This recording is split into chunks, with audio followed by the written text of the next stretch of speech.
Meanwhile, Ukraine's TV tower was in fact struck by a Russian missile, and according to reports that have come in, at least about 5 people in central Kyiv have lost their lives after this particular incident.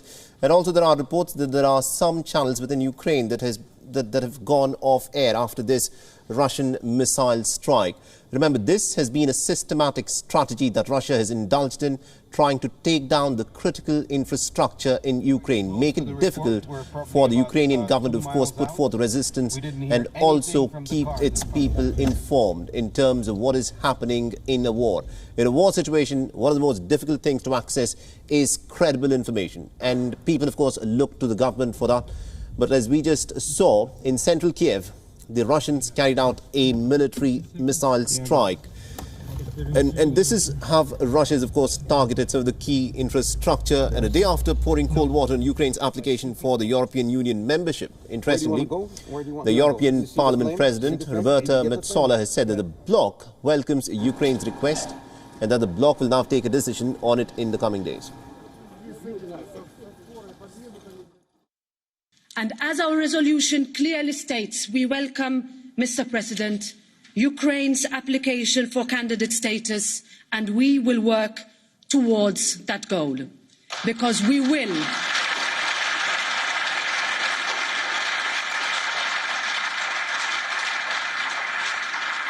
Because we will and we must face the future together. Mr. President, we stand with you in your fight for survival in this dark moment in our history.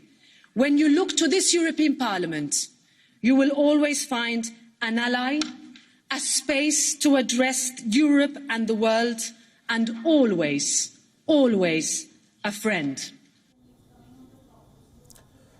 Now, on Monday, the 27-member bloc had rejected Ukrainian President Volodymyr Zelensky's plea of an immediate membership of his country into the European Union. Zelensky had in fact signed a membership application formally requesting that Ukraine should join the bloc.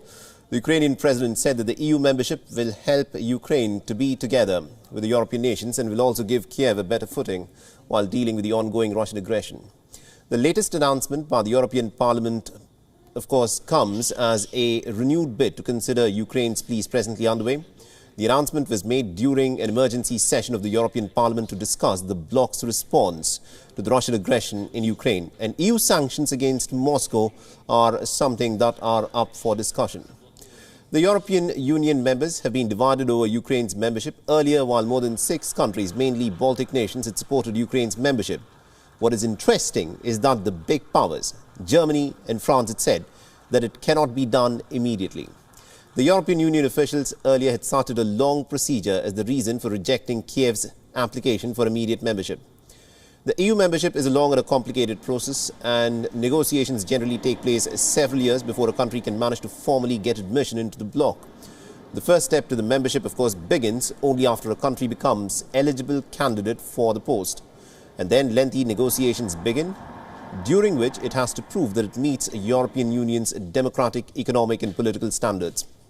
The bloc aspirants generally need to go through a lot of reforms before they reach the EU standards, before they can actually get an admission as a part of the EU bloc.